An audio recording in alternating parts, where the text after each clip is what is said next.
La justicia española deja en libertad al futbolista Daniel Alves bajo una fianza de 1 millón de euros. Recordamos que el futbolista fue condenado a 4 años y medio de prisión por violar a una joven en una discoteca, pero ahora la audiencia de Barcelona le deja en libertad condicional siempre y cuando entregue sus pasaportes, pague ese 1 millón de euros y no tenga ningún contacto con la víctima. Esta decisión lleva cuando Daniel Alves llevaba tan solo un cuarto de su pena dentro de prisión y además se ha adoptado por mayoría y no por unanimidad. Ahora Daniel Alves saldrá de la cárcel cuando pague ese 1 millón de euros y la abogada de la víctima ya ha criticado esta sentencia porque habla de justicia para ricos, por lo que la salida de Daniel Alves es inminente. El presidente de Rusia, Vladimir Putin, ganó unas elecciones que solo tenían un posible resultado: su reelección hasta el año 2030. La jornada estuvo marcada por cientos de manifestantes en Rusia y varias embajadas que llegaron a los colegios electorales para participar del mediodía contra Putin, una demostración simbólica que invitaba a los ciudadanos a anular sus propias boletas electorales o votar por alguno de los otros 3 candidatos sin chance real de ganar. El vocero del Consejo de Seguridad Nacional de la Casa Blanca dijo que obviamente las elecciones no eran libres ni justas, debido a que Putin había encarcelado a sus oponentes políticos como lo hizo con Alexei Navalny, el líder opositor, quien falleció hace un mes en una prisión de Siberia en circunstancias aún desconocidas. Justo el domingo de elecciones, Putin se pronunció por primera vez sobre la muerte de Navalny. En cuanto al señor Alexei Navalny, sí, falleció. Siempre es un acontecimiento triste. Bueno, hemos tenido otros casos en los que han fallecido personas en lugares de privación de libertad. ¿No ha sucedido esto en Estados Unidos? Pasó más de una vez. Putin confirmó que días antes de la muerte de Navalny le informaron de una propuesta de intercambio por prisioneros rusos y que estuvo de acuerdo con hacerlo. La prensa europea destacó las protestas en contra de Putin y medios como el Daily Mail titularon de manera sarcástica: ¡qué sorpresa! Putin ganó. Desde Washington, Jaime Moreno, de La Voz de América para Telearuba.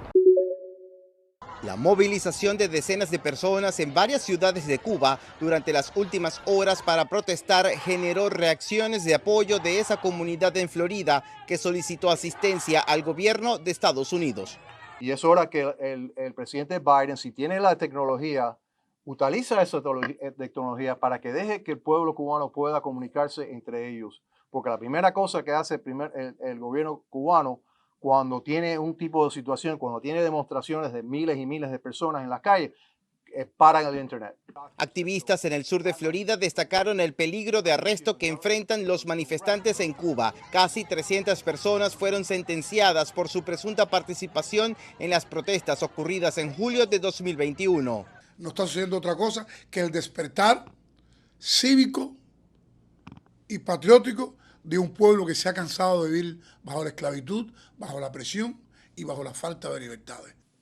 Los cubanos han sido muy claros en las calles asumiendo el mayor costo posible, que es la propia vida.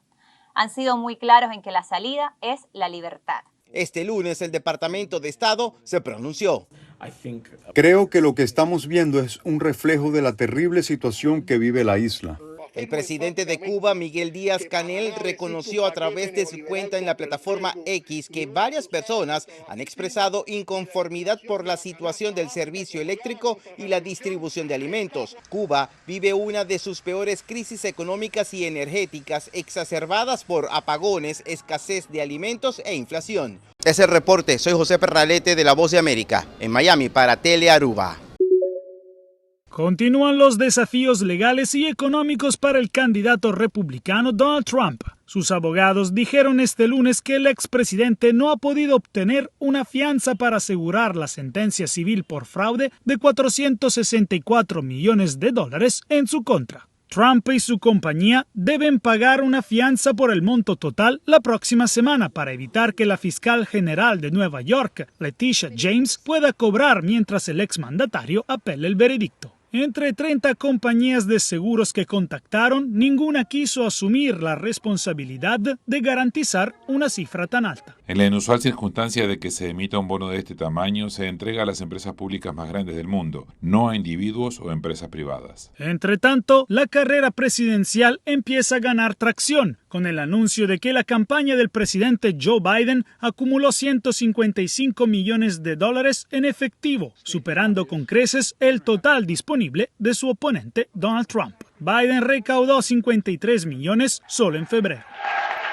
Mientras la campaña de Trump hasta final de enero tenía solo 36 millones de dólares en efectivo, los candidatos intercambian cada vez más críticas. Biden acusó a Trump de ser demasiado viejo y estar incapacitado mentalmente. No se lo digan. Cree que se presenta contra Barack Obama. Eso es lo que dijo. También Trump criticó duramente a Biden durante el fin de semana, pero fueron otros comentarios controversiales los que generaron titulares, cuando se refirió a qué pasaría si perdiera las elecciones.